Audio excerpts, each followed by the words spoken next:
हाथ में छड़ी पकड़े सुखिया लड़खड़ाते कदमों से बेचैन होकर कभी अपने कमरे में तो कभी बाथरूम तो कभी आंगन में कुछ ढूंढती हुई हॉल में पहुंचती है। ना जाने मैंने कहाँ रख दिया, कल तो मेरी नाक पर ही टिका हुआ था और आज मिल ही नहीं रहा। तभी वहां प्लेट में बैगन का भरता और रोटी लेकर उनकी बड़ी पोता बहू मालती वहां पहुंच जाती है। ये लो दादी माँ, आपका मनपसंद गर्मा गर्म और बैंगन का भरता, शुद्ध देसी घी में सरसों का तड़का लगा के और गर्मा गर्म रोटियां। तभी सुखिया की नजर मालती के माथे पर अटके अपने चश्मे पर पड़ती है। मैं चश्मा पूरे घर में ढूंढ रही हूँ और ये तुम्हारे पास है। दादी माँ, आपका चश्मा मुझे बालकनी में मिला। अब मालती चश्मा अपने माथे से निकालकर सुखिया की आंखों में लगा देती है। दादी माँ, मैं सोच रही हूँ कि आपके घुटनों में हमेशा दर्द रहता है, तो फिर आप बालकनी में क्या करने गई थी? कहीं आप पड़ोस वाले दादाजी को तो नहीं देख रही थी? अपनी दादी सास से मस्करी करती है, इधर रहा तो बताऊं तुझे। सुखिया ने मालती का गाल पकड़ा ही था कि तभी वहां अपना बनाया एक्स्ट्रा चीज बर्गर लेकर सुखिया की छोटी पोता बहू और मालती की देवरानी सुरभि वहां पहुंच जाती है। मैं इसकी वजह से बालकनी में गई थी मालती बहू। दादी माँ, मैंने क्या कर दिया? अरे तुझे याद है कल तूने क्या बनाया था? हाँ, मुझे याद है कि मैंने कल एक्स्ट्रा चीज और बटर डालकर पिज्जा बनाया था। हाँ, उसी की बदबू से मैं इतना परेशान हो गई थी कि उससे बचने के लिए मैं बालकनी में चली गई और वहीं अपना चश्मा भी भूल आई। दादी माँ, जैसे आप बदबू कहती हैं वो खुशबू है, सूंघ कर तो देखो। तभी सुरभि बर्गर सुखिया जी के मुंह के पास ले जाती है, लेकिन वो अपना मुंह फेर लेती है और अरे इसे दूर रख मुझसे। उन तीनों की हंसी ठिठोली के बीच घर के बाकी सदस्य भी वहां पहुंच जाते हैं और हमेशा की तरह। छोटी बहू, हम तुम्हें कितना मना करते हैं कि तुम चीज, क्रीम और वो क्या कहते हैं उसे, बटर, हाँ बटर डालकर खाना मत बनाया करो। कितनी बुरी बदबू आती है तुम्हारे खाने से। अपनी जेठानी की तरह शुद्ध देसी घी और सरसों का तड़का लगाकर खाना बनाया करो। देखो उसके बनाए खाने से कितनी अच्छी खुशबू आती है। हाँ देवरानी जी, मैं भी तुमको कितना समझाती हूँ कि घर में कोई ये सब नहीं खाता जो तुम बनाती हो। अरे आप क्या जानो, आजकल सब यही खाते हैं और मेरे बनाए खाने से बदबू नहीं, बटर, चीज और क्रीम की खुशबू आती है। जिस दिन आपको समझ में आएगा ना, तो आप उंगलियां चाट चाट कर खाओगे। वो दिन जब आएगा तब देखेंगे सुरभि। अभी तो हम सब भाभी के हाथ के देसी घी और सरसों की खुशबू का लुत्फ उठाएंगे। ठीक है, जिसे जो खाना है खाओ, मैं अपना क्रीम बटर चीज वाला खाना ही खाऊंगी। ये है सुखिया जी का छोटा सा परिवार, जिसे मालती के देसी घी और सरसों की खुशबू की आदत सालों से लगी हुई है, जिसे अब उसकी देवरानी अपने क्रीम, बटर और चीज से बदलना चाहती है, जिस वजह से वो क्रीम, बटर और चीज से कई वेस्टर्न डिशेस के साथ साथ इंडियन डिशेस भी बनाती है और हॉल में सबको सर्व करती है। सुरभि, तुम कैसा खाना बनाती हो? बदबू आती है। लेकिन उसके घर वालों को उसकी बनाई किसी भी डिश की खुशबू वैसी समझ नहीं आती जैसी उसकी जेठानी के बनाई खाने की समझ में आती है, जिस वजह से वो सब उसके बनाए खाने को बदबूदार समझते हैं। अब ये देखना दिलचस्प होगा कि क्या सुरभि घर वाले उसके बनाए खाने को कभी एक्सेप्ट करते हैं या फिर उसकी जेठानी का बनाया खाना ही खाते रहेंगे। वैसे उनके पड़ोसी दोनों देवरानी जेठानी के बनाए खाने की खुशबू से समझ जाते थे कि खाना कौन बना रहा है। दोनों देवरानी जेठानी एक साथ ही किचन में खाना बनाती हैं। आज हमेशा की तरह सबको मेरा बनाया खाना पसंद आया। अब जैसे ही मालती सब्जी बनाने के लिए कढ़ाई में घी गर्म हो जाने के बाद उसमें सरसों डालती है, उसकी महक पूरे घर और मोहल्ले में फैल जाती है और उनके घर के पास से गुजरती हुई कंचन और चंपा की नाक से टकराती है। आहा, मालती बहू के देसी घी और सरसों के तड़के की यही खुशबू लेने के लिए मैं किसी ना किसी बहाने से यहाँ गुजरती रहती हूँ। हाँ, इसीलिए तो मैं तुम्हारे साथ में आती हूँ। ना जाने प्रभा की बड़ी बहू कैसे तड़का लगाती है कि पूरे मोहल्ले में उसकी खुशबू फैल जाती है। मैं अभी कोशिश करती हूँ मालती जैसे ही देसी घी और सरसों का तड़का लगाने की, लेकिन मेरे तड़के की खुशबू इतनी अच्छी नहीं आती। ना जाने वो कैसे तड़का लगाती है। अब देसी घी और सरसों की खुशबू लेती हुई वो दोनों वहां से गुजर जाती हैं और किचन में मालती तड़का लगाकर सब्जी बना लेती है और उसकी देवरानी दूसरे गैस चूल्हे पर चीज फिल करके बटर से पराठे बनाती है और क्रीम के साथ डाइनिंग रूम में बैठे अपनी दादी सास के अलावा सभी लोगों को सर्व करती है। उसके साथ उसकी जेठानी भी सब्जी और रोटी सबको सर्व करती है। छोटी भाभी, ये क्या बनाकर लाई हो? इसमें कितनी बदबू आ रही है। हाँ छोटी बहू, अपनी जेठानी से सीखो खुशबूदार खाना बनाना। मैं आप सबको कितनी बार बता चुकी हूँ कि ये बदबू नहीं खुशबू है, लेकिन फिर भी कोई समझता ही नहीं है। क्रीम, बटर और चीज की खुशबू आपको समझ में नहीं आती ना, इसीलिए आपको बदबू लगती है। तभी उनका ससुर भगवान दास सब्जी की खुशबू लेता है और छोटी बहू, ये होती है खुशबू देसी घी और सरसों की। खुशबू से साफ पता चलता है कि सब्जी में देसी घी और सरसों का तड़का लगा है। और तुम्हारे बनाए खाने में कुछ पता ही नहीं चलता कि कौन सी खुशबू बटर की है, कौन सी चीज की और कौन सी क्रीम की। पता ही नहीं चलता कि तुम्हारे बनाए खाने में खुशबू आती है या बदबू। बातों बातों में वो ये सब भूल गए थे कि सबसे पहले डाइनिंग टेबल पर बैठने वाली सुखिया जी वहां नहीं है। अरे, आज दादी कहाँ है? दिखाई नहीं दे रही। हाँ, यहीं कहीं होंगी, आती होंगी। तभी वहां अपना चश्मा पोंछती हुई परेशान सुखिया जी पहुंचती हैं। तुम लोगों ने मेरी छड़ी कहीं देखी है क्या? अब आज आपकी छड़ी कहाँ चली गई दादी माँ? वो तो हमेशा ही आपके साथ रहती है। तेरे भी बहू के कारण मेरी छड़ी मेरा साथ छोड़ गई। अब मैंने क्या कर दिया दादी माँ? तुमने उस दिन वो चीज एक्स्ट्रा डालकर पास्ता बनाया था और फिर क्रीम के साथ हम सबको खिलाया था। बस वही पचाने के लिए मैं टहलने निकल गई थी, तभी से मेरी छड़ी नहीं मिल रही है।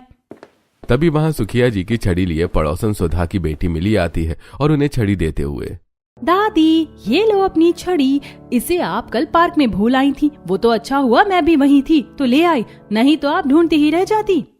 तभी सुखिया जी मिली से छड़ी ले लेती है और जियो मिली। तभी मिली को जानी पहचानी खुशबू आती है। लगता है भाभी जी आज आपने कुछ स्पेशल बनाया है चीज और क्रीम के साथ। हाँ बनाया तो है, लेकिन वो स्पेशल नहीं, नॉर्मल है डेली वाला। लेकिन तुम्हें कैसे पता? खुशबू से ही पता चल रहा है। देखा, आप लोगों को मेरे बनाए खाने की समझ नहीं है, इसीलिए आपको बदबू आती है। जिसे समझ है वो जानती है कि मेरे खाने से बदबू नहीं खुशबू आती है। वो सभी थोड़ा बहुत ही पराठे खाते हैं, लेकिन मिली 4 पराठे खाने के बाद ही घर जाती है। वहीं सब घर वाले मालती की बनाई सब्जी रोटी बर्तन पहुंच पहुंच कर खाते हैं। आज भी आप सबने मेरा बनाया खाना बचा दिया। देवरानी जी, जब घर वालों को बटर चीज और क्रीम का स्वाद समझ में नहीं आता तो क्यों ना तुम भी मेरी तरह देसी घी और सरसों में खाना बनाना सीख लो। जेठानी जी, सालों से आपके बनाए खाने का स्वाद घर वालों की जुबान पर चढ़ा है ना, इसीलिए उन्हें मेरा बनाया खाना पसंद नहीं आता और उन्हें मॉडर्न खाने की खुशबू भी पसंद नहीं आती। देखना, जब समझ जाएंगे तो आपकी तरह मेरी भी तारीफ करेंगे। मैं भी यही चाहती हूँ, लेकिन ना जाने वो दिन कब आएगा। जेठानी जी, सालों से चले आ रहे स्वाद को बदलने में थोड़ा टाइम तो लगेगा ही। और देसी घी और सरसों भारतीय रसोई की शान है, पहचान है। भारतीय व्यंजनों की घी के बिना कल्पना भी करना मुश्किल है। हाँ, बात तो सही है। और बटर घी का ही तो दूसरा रूप बना दिया है इन विदेशियों ने। और पनीर को चीज और मलाई बन गई क्रीम। बाकी है तो सब वही जो सदियों से हम भारतीय खाते आ रहे हैं। हाँ बड़ी भाभी जी, सही कहा आपने। जिसका स्वाद और खुशबू हर किसी को समझ में नहीं आता, और जब समझ में आता है तो स्वाद जुबान से छूटता नहीं। अब खाना खाकर वो सभी अपने अपने कमरों में चले जाते हैं। फिर एक दिन जब शाम के समय उनके पड़ोसन सुधा अपनी बेटी मिली के साथ अपने घर की छत पर खड़ी थी, तभी अपने घर के किचन में सुरभि बटर खिचड़ी में चीज डालती है, जिसकी बदबू पूरे घर में फैलकर उनके पास जाती है। आज सुरभि बहू न जाने बटर और चीज डालकर क्या बना रही है। कितनी अजीब बदबू आ रही है, मुझे तो उल्टी आ जाएगी सूंघकर। क्या मम्मी तुम भी? तुम्हें कुछ भी नहीं पता है, ये बदबू नहीं बल्कि खुशबू है, शायद बटर खिचड़ी और चीज की। सूंघो ध्यान से, आपकी भूख बढ़ जाएगी और आपका मन भी खाने को हो जाएगा। मेरी तो भूख मर गई, आग लगे ऐसे खाने को। मैं तो अपनी जुबान पर भी नहीं रख सकती ऐसा खाना। इतना बोलकर सुधा घर के अंदर चली जाती है और इधर किचन में अपनी देवरानी के बाद मालती देसी घी में सरसों का छौंक लगाकर पकौड़े वाली कढ़ी और चावल बनाती है। और दोनों देवरानी जेठानी डाइनिंग रूम में बैठे सभी घर वालों को सर्व करती हैं। लेकिन हमेशा की तरह सब लोग मालती के बनाए देसी घी और सरसों वाले खाने में टूट पड़ते हैं और सुरभि का बनाया चीज और बटर का खाना जैसे का तैसा रखा रहता है। आप लोग बटर चीज खिचड़ी क्यों नहीं खा रहे हो? एक बार ट्राई तो करो, बहुत बहुत अच्छी बनी है सच में। मैं इतनी मेहनत से बनाती हूँ, लेकिन आप सब खुशबू से ही नकार देते। आप कहो तो मैं क्रीम भी डाल देती हूँ। अरे बदबू ही इतनी बुरी है तुम्हारी बनाई खिचड़ी की कि हमने स्वाद का अंदाजा लगा लिया है, और जब जब हमने तुम्हारा बनाया खाना खाया है कुछ न कुछ हुआ ही है। फिर भी बहू, अगर तुम चाहती हो कि हम सब तुम्हारे हाथ का बना खाना खाएं तो अपनी जेठानी से सीखो। वो कितना अच्छा देसी घी और सरसों का तड़का लगाती है, उसकी खुशबू से ही जिसे भूख ना हो वो भी 4 रोटी खा जाए। और तुम्हारी क्रीम बटर और चीज की बदबू से तो अच्छे खासे भूखे इंसान की भूख मर जाए। भले ही सुरभि के बनाए खाने को सब बदबूदार कहते थे और उसके जेठानी के खाने को खुशबूदार बोलकर पसंद करते थे, लेकिन फिर भी वो किसी की भी बात का बुरा नहीं मानती थी। तभी एक दिन सुरभि सबका दिल जीतने के लिए बटर घेवर विद चीज क्रीम, बटर रबड़ी, क्रीम चीज रेम्बो सैंडविच बनाकर हॉल में सबको सर्व करती है। तब भी सब उसे नकार देते हैं और सभी लोग उसकी जेठानी का बना देसी घी और सरसों का तड़का लगा शाही पनीर और तंदूरी रोटी पसंद करते हैं। तभी उनकी सास के भैया भाभी अपनी बहू और बेटे के साथ वहां पहुंच जाते हैं। भाभी भैया आप अचानक बिना बताए यहाँ? हाँ दीदी, वो क्या है ना कि बहुत दिन हो गए थे तुम्हें देखे हुए और मालती बहू के हाथ का देसी घी और सरसों के तड़के वाला खाना खाए हुए, तो सोचा तुम सबसे मिल भी लेंगे और खाना भी खा लेंगे। फिर तो बिल्कुल सही समय पर आए हो साले साहब, आओ बैठो हमारे साथ। दोनों देवरानी जेठानी उनके लिए 4 कुर्सियां डाइनिंग टेबल के पास रखती हैं। उन चारों के बैठने के बाद वो दोनों उन्हें अपना अपना बनाया खाना परोसती हैं। वो सभी सुरभि के बनाए खाने को हाथ भी नहीं लगाते और मालती का बनाया खाना फटाफट सफाचट कर जाते हैं। अरे खाना तो खत्म हो गया है, आप लोग बस थोड़ी देर रुको, मैं और बना कर लाती हूँ। मेरा बनाया हुआ खाना तो पूरा रखा हुआ है, आप इसे खाइए ना। तुम ये खाना मत खाना, नहीं तो तुम सबका पेट खराब हो जाएगा। दादी माँ, आप भी ना कुछ भी बोलती हो, ऐसा कुछ नहीं होगा, आप तो खाइए।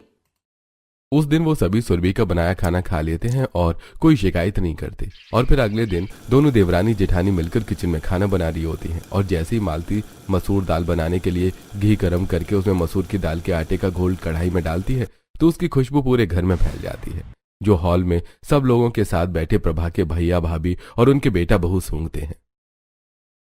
ये खुशबू नाक में पड़ते ही स्वाद से भरी बीती बातें याद आ गईं। ऐसा स्वाद जो जुबान से उतरा ही नहीं, जो दिमाग में ऐसे छपा है जैसे नोट में गांधी जी की फोटो। हाँ जी, मुझे अच्छी तरह याद है। बड़ी बहू मसूर दाल के बाद अब देसी घी में सरसों का तड़का लगाकर छोले बनाएगी और नरम भटूरे भी। तभी उनकी नाक से एक्स्ट्रा चीज विद एक्स्ट्रा बटर वाली बिरयानी और क्रीम की बदबू टकराती है। अरे दीदी, ये तुम्हारी बहुएं क्या बना रही हैं? कितनी बुरी बदबू आ रही है। प्रभा अपने भाई की बात का जवाब नहीं देती। कुछ ही देर में दोनों देवरानी जेठानी अपना बनाया मसूर दाल, छोले भटूरे, बिरयानी और पिज्जा बॉम्ब लेके वहां पर आती हैं और सबको सर्व करती हैं। खाओ भैया, देखो मेरी बड़ी बहू ने कितना अच्छा खाना बनाया है, कितनी अच्छी खुशबू आ रही है। मैंने भी आप सबके लिए बिरयानी और पिज्जा बॉम्ब बनाए हैं, एक्स्ट्रा चीज बटर और क्रीम डालकर। तभी निशा और आकाश वो देखते हैं। वाह भाभी, बिरयानी और पिज्जा की खुशबू से ही पता चल रहा है कि ये कितने टेस्टी होंगे। ये बिरयानी और पिज्जा से इतनी बुरी बदबू आ रही है और तुमको ये टेस्टी लग रहे हैं। हम आज की जनरेशन है, हमें पता है कि बटर चीज और क्रीम का बना खाना कितना टेस्टी होता है। उन दोनों की बातें सुनकर बाकी सभी लोग भी सुरभि का बनाया खाना खाते लगते हैं। तभी लाइट चली जाती है। ये लाइट सुरभि बहू के कारण गई है। दादी जी, मैंने ऐसा क्या कर दिया? तुम्हें याद है एक दिन जब लाइट सुधारने के लिए लाइनमैन आया हुआ था और तुमने उसे अपना पिज्जा खिलाया था? हाँ याद है। तो तुम्हारा वो चीज और क्रीम पिज्जा खाकर जरूर उसका पेट खराब हो गया होगा या फिर उसे पसंद नहीं आया होगा, इसीलिए उसने गुस्से में लाइट काट दी। क्या माँ, तुम भी कहीं का कनेक्शन कहीं जोड़ देती हो। अरे उस बात को महीना होने को आया है। भैया आपको पता है एक दिन ना मोहल्ले के मेन हॉल का ढक्कन खुला हुआ था, तो हमारे मोहल्ले का एक आदमी उसमें गिर गया था, तो उसका जिम्मेदार भी मम्मी जी ने छोटी बहू को ठहरा दिया था। हाँ मामा जी, हमारी दादी ऐसी है, लेकिन मुझे उनसे कोई शिकायत नहीं है। ये तो मुझे क्यूट लगती हैं, इनकी हरकतें ना छोटे बच्चे जैसी हैं। बोलती हुई सुरभि अपनी दादी को पीछे से हक कर लेती है और कुछ ही देर में लाइट भी आ जाती है और वो सभी खाना खाते हैं। उस दिन के बाद अगले 3 दिनों तक वो चारों दोनों देवरानी जेठानी का बनाया देसी घी और सरसों और क्रीम चीज और बटर वाला खाना खाते हैं। और चौथे दिन वो चारों प्रभा के कमरे में जाते हैं। वहां पर प्रभा के साथ मालती भी थी। दीदी, अब हम सब जा रहे हैं। भैया कुछ दिन और रुको ना, फिर चले जाना। दीदी रुकना तो चाहते हैं, लेकिन हम सबका पेट दर्द करने लगा है, तो हमें जाना होगा। पहले हॉस्पिटल जाएंगे फिर घर। मुझे तो लगता है हमारा पेट दर्द ज्यादा क्रीमी बटरी और चीजी खाना खाने की वजह से हुआ है। अरे दीदी, तुम अपनी छोटी बहू को समझाओ कि वो भी अपनी जेठानी की तरह देसी घी और सरसों का तड़का लगाकर खाना बनाया करे, बहुत हेल्दी होता है। मैं समझती हूँ भैया, लेकिन वो समझती ही नहीं। उसे लगता है कि हमें बटर क्रीम और चीज का स्वाद और खुशबू के बारे में नहीं पता। ननद जी, आपने वो कहावत सुनी है ना कि अगर घी सीधी उंगली से ना निकले तो उंगली टेढ़ी कर लेनी चाहिए। हाँ सुनी है ना। तो आप वैसे ही अपनी छोटी बहू को समझाने की कोशिश करो। वो सीधे से नहीं समझती है, थोड़ा टेढ़ा होके समझाओ। मैं आपकी बात समझ गई मामी जी, अब मैं ऐसा ही करूंगी। अब पेट दर्द से परेशान वो चारों वहां से चले जाते हैं, लेकिन एक बहुत अच्छा आइडिया देकर जाते हैं। तभी चीज बर्गर और क्रीम कॉफी लेकर सुरभि वहां आती है। छोटी बहू, आज तुम्हारे बनाए खाने की वजह से मेरे भैया भाभी यहाँ से चले गए क्योंकि उनका पेट दर्द होने लगा था। क्या पता उनका पेट दर्द मेरे बनाए खाने से दर्द हुआ है या जेठानी जी के खाने की वजह से, और मुझे अच्छी तरह पता है कि मैं क्या बना रही हूँ और कैसे बना रही हूँ। तो आप ये बात जेठानी जी को कहिए, हर बार मुझ पर ही ब्लेम डालना सही नहीं है। तभी तुनक का सुरभि वहां से चली जाती है। मम्मी जी आप भी ना, देवरानी जी को ऐसे नहीं समझाना था। आप देखिए मैं उन्हें कैसे समझाती हूँ। घी भी डब्बे से निकल आएगा और उंगली भी टेढ़ी नहीं करनी पड़ेगी। अब मालती कमरे से निकलकर अपनी देवरानी के पीछे पीछे किचन में जाती है। देवरानी जी तुम तो मम्मी जी की बात का बुरा मान गई। वो तो मामा मामी की वजह से बोल गई, और क्या पता सच में मेरे बनाए खाने की वजह से उनका पेट दर्द हुआ हो। मैंने बुरा कहा माना जेठानी जी, मैं तो आप सबके लिए बटर में बालूशाही बनाने आई थी। इतना बोलकर सुरभि कढ़ाई गैस चूल्हे पर रखकर उसमें ढेर सारा बटर डालकर गैस जलाती है। देवरानी जी आपको इतने दिनों से देख रही हूँ, आप बटर चीज और क्रीम से खाना बना रही हो। अब तो मेरी भी इच्छा हो रही है कि मैं भी आपकी तरह खाना बनाना सीखूं। तो क्या आप मुझे भी सिखाओगी? क्यों नहीं जेठानी जी, जरूर सिखाऊंगी। अभी शुरुआत करते बटर वाली बालूशाही बनाने से। इतना बोलकर सुरभि बालूशाही का डो तैयार करती है और दोनों देवरानी जेठानी मिलकर लोई बना लेती हैं। जेठानी जी अब ये डो आप गरम बटर में डालकर फ्राई करिए, बिल्कुल गरम घी में पूरियों की तरह। फिर मैं आपको बालूशाही को क्रीम से फिल करना सिखाऊंगी।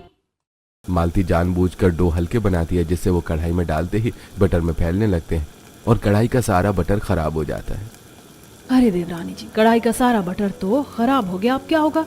जेठानी जी चिंता मत करो, बटर खराब हो गया है तो हो जाने दो। अब मैं आपको चीज बर्गर बनाना सिखाती हूँ और फिर क्रीम पास्ता भी बनाना सिखाऊंगी। ठीक है देवरानी जी। अब सुरभि अपनी जेठानी को चीज बर्गर बनाना सिखाती है, लेकिन वो जानबूझकर पूरा चीज खराब कर देती है और फिर क्रीम भी। देवरानी जी सारा बटर चीज और क्रीम वेस्ट हो गया, लेकिन मैं कुछ सीख नहीं पाई। अब तुम खाना कैसे बनाओगी? जेठानी जी आप चिंता मत करो, मैंने सब एक्स्ट्रा रखा हुआ। अब आप रहने दो, मैं आपको बाद में सब बनाना सिखाऊंगी। मैं अब खाना बना लेती हूँ। इतना बोलकर सुरभि पास ही रखी बोरी में से चीज बटर और क्रीम के डब्बे निकालती है।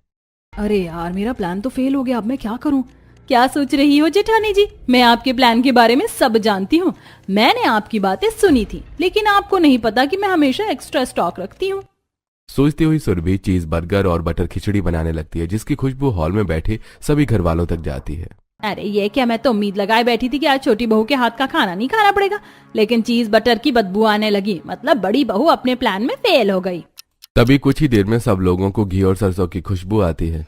अरे वाह, बड़ी बहू ने भी खाना बनाना शुरू कर दिया। अच्छा है कि बड़ी बहू देसी घी में खाना बनाती है तो हमें राहत है, नहीं तो पता नहीं हम क्या खाते।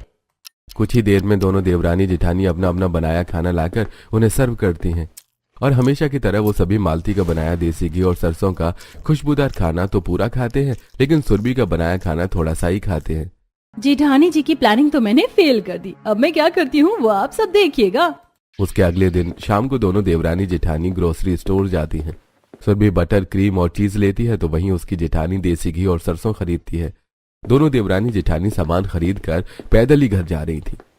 जेठानी जी आपको तो मैं अपने तरीके का खाना बनाना नहीं सिखा पाई, लेकिन मैं चाहती हूँ कि आप मुझे अपने तरीके का देसी घी और सरसों से खाना बनाना सिखा दो। हाँ देवरानी जी जरूर सिखाऊंगी अगर तुम सीखना चाहती हो तो। घर पहुंचकर किचन में मालती अपनी देवरानी को देसी घी में सरसों का तड़का लगाकर सब्जी बनाना सिखाने की कोशिश करती है, लेकिन हर बार जानबूझकर वो गलती कर देती है। कभी सरसों जला देती है तो कभी मसाला, जिस वजह से पूरा घी और सरसों खत्म हो जाता है। अरे ये क्या जेठानी जी, घी और सरसों तो खत्म हो गया और मैं सीख भी नहीं पाई। अब क्या होगा? अब घर वाले डिनर में क्या खाएंगे? हाँ मैं भी वही सोच रही हूँ देवरानी जी, एक्स्ट्रा देसी घी और सरसों भी नहीं है। अब क्या करूँ? आज तो सबको मेरा चीज क्रीम और बटर से बना खाना ही खाना पड़ेगा। अब सुरभि एक्स्ट्रा लार्ज चीज बर्गर, एक्स्ट्रा बटर डालकर ऑमलेट, पिज्जा और एक्स्ट्रा चीज डालकर पेस्ट्री बनाकर हॉल में बैठे सभी घर वालों को अपनी जेठानी के साथ सर्व करती है। बड़ी बहू क्या हुआ, तुमने आज खाना नहीं बनाया? आज मैं देवरानी जी को देसी घी में सरसों का तड़का लगाकर खाना बनाना सिखा रही थी, तो उसी में सारा सरसों और घी वेस्ट हो गया। तो अब आपको देवरानी जी का बनाया खाना खाना होगा।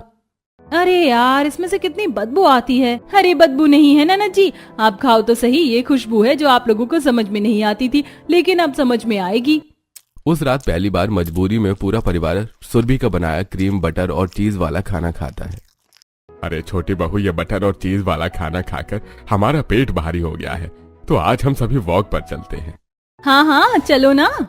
तभी सभी घर के बाहर मोहल्ले की गली में ही वॉक करते हैं और फिर वापस आकर अपने अपने कमरे में जाकर सो जाते हैं। और अगली सुबह जब सभी लोग हॉल में इकट्ठा होते हैं तो अरे मेरा पेट गुड़गुड़ कर रहा है। अरे ये क्या हुआ, मुझे अब जाना होगा। मेरा पेट। अब एक एक करके वो तीनों अपने कमरे के बाथरूम में चले जाते हैं। छोटी बहू, मुझे लगता है रात भर हम में से कोई भी नहीं सोया, सब बाथरूम के चक्कर काटते रहे। सुरभि कुछ बोल पाती उससे पहले ही उन सभी को मोहल्ले के ही लखन की आवाज सुनाई देती है। अरे आग आग आग। वो सभी बाहर घर के निकलकर देखते हैं तो उन्हें दिखता है घबराया हुआ लखन बाल्टी में पानी लिए भागा जा रहा है। अरे कहाँ लग गई आग? अरे वो कुंदन जी के घर में आग लग गई है, आप भी चलो आग बुझाने में उनकी मदद करने। अरे आज हमारा पेट खराब है, हम नहीं जा सकते, माफ करना भाई। लखन वहां से चला जाता है और वो सभी घर के अंदर वापस आ जाते हैं। दादी माँ, अब आप ये बोल दो कि कुंदन जी के घर में आग मेरी वजह से लगी है। सुरभि बहू, तुम्हें मेरी बातें मजाक लगती हैं? जो जो तुम्हारे कारण होता है वही बोलती हूँ। हर दुर्घटना का इल्जाम तुम पर थोड़ी ना लगा सकती हूँ मैं। हाँ, लेकिन ये हमारा जो पेट खराब हुआ ये तुम्हारे बनाए खाने की वजह से ही हुआ। तो फिर मेरा क्यों नहीं हुआ? मैंने भी तो वही खाना खाया था ना। तब तक वहाँ बाथरूम गए सभी लोग वापस आ चुके थे। छोटी बहू, तुम्हें आदत है ना बटर चीज और क्रीमी खाना खाने की, इसी वजह से तुम्हें कुछ नहीं हुआ। लेकिन हर रोज ऐसा खाना नहीं खाना चाहिए, कभी कभी खा सकते हैं लेकिन रोज नहीं। अभी तक तो आप रोज ही खाते थे, तब तक तो खराब नहीं हुआ किसी का पेट, लेकिन आज अचानक कैसे हो गया? पहले तुम्हारी जेठानी के हाथ का खाना भी तो होता था, घी और सरसों का बैलेंस बन जाता था। अच्छा, तभी सुरभि का भी अचानक पेट दर्द होने लगता है। मेरा पेट दर्द क्यों होने लगा? देवरानी जी, उसी वजह से जिस वजह से हम सबका हो रहा है। लेकिन ऐसा कैसे हो सकता है? देवरानी जी, जिस तरह का खाना तुम बनाती हो वो खाने से पेट की समस्या होगी ही। मैं ये बात नहीं मान सकती। अगर ऐसी बात है तो एक काम करते हैं, आज से कुछ दिनों के लिए तुम अपना क्रीम बटर और चीज वाला खाना बनाओ और खाओ। बाकी के घर वाले मेरा देसी घी और सरसों वाला खाना खाएंगे। उसके बाद अगर तुम्हें कुछ बदलाव समझ ना आए तो हम सब तुम्हारा बनाया खाना खाएंगे। ठीक है, अगर आप कहती हो तो यही करूंगी, लेकिन उससे पहले मुझे बाथरूम जाना होगा। अब सुरभि अपने कमरे के बाथरूम की तरफ भागती है। उस दिन के बाद अगले कुछ दिनों तक सुरभि अपना क्रीम चीज और बटर वाला खाना बनाती और खुद खाती है और बाकी के सभी घरवाले उसकी जेठानी का बना देसी घी और सरसों के तड़के वाली दाल, कढ़ी और सब्जी के साथ कभी रोटी तो कभी चावल खाते हैं और धीरे धीरे उन सभी के पेट ठीक हो जाते हैं। लेकिन सुरभि के पेट दर्द में कोई सुधार नहीं हुआ, उल्टा बढ़ता ही गया। उसकी वजह क्या है ये बात सुरभि समझ जाती है और किचन में खाना बना रही अपनी जेठानी के पास जाकर उसे ये बात बताती है। जेठानी जी, मेरे बनाए खाने में ही गड़बड़ थी। अब से मैं क्रीम बटर और चीज डालकर खाना नहीं बनाया करूंगी, सिर्फ देसी घी में सरसों का तड़का लगाकर ही खाना बनाऊंगी। क्या बात है देवरानी जी, अचानक आप में बदलाव कैसे आ गया? ये बदलाव अचानक नहीं आया जेठानी जी, अब मुझे समझ में आ गया है कि गड़बड़ मेरे क्रीम चीज और बटर में है। गड़बड़ क्रीम चीज और बटर में नहीं है देवरानी जी, बल्कि रोज रोज ये खाने में है। रोज रोज खाने से हेल्थ इश्यूज होते ही हैं। हाँ, लेकिन कभी कभी खाया जा सकता है। ठीक है फिर जेठानी जी, मैं इस बार सच में आपसे देसी घी में सरसों का तड़का लगाकर खाना बनाना सीखना चाहती हूँ। वो तो मैं सिखाऊंगी ही, लेकिन उससे पहले तुम्हें डॉक्टर के पास जाने की जरूरत है। अब मालती अपनी देवरानी को डॉक्टर के पास लेकर जाती है और फिर धीरे धीरे क्रीम बटर और चीज में खाना बनाने वाली देवरानी को अपनी तरह देसी घी और सरसों के तड़के में खाना बनाना सिखा देती है। इस तरह 20 दिन बीत जाते हैं और दोनों देवरानी जेठानी मिलकर अपना क्रीम चीज बटर और देसी घी में सरसों का तड़का लगाकर पिज्जा, बर्गर, खिचड़ी, बिरयानी, पनीर, चिकन जैसी बहुत सारी डिशेस बनाकर हॉल में बैठे सभी लोगों को सर्व करती है। अरे वाह छोटी बहू, इस बार तो तुम्हारे बनाई खाने से बदबू नहीं बल्कि एक भूख बढ़ाने वाली खुशबू आ रही है, बिल्कुल तुम्हारी जेठानी के बने खाने की तरह। वो तो आएगी ना पापा जी, देवरानी जी ने इतने दिनों बाद जो चीज बटर और क्रीम डालकर खाना बनाया है। इस तरह घर वालों को रोज रोज की बदबू से छुटकारा मिल जाता है और वो खुशबूदार खाना खाने लगते हैं। हाँ, लेकिन अब महीने में 2-3 बार ही सुरभि क्रीम चीज और बटर वाला खाना बनाती थी।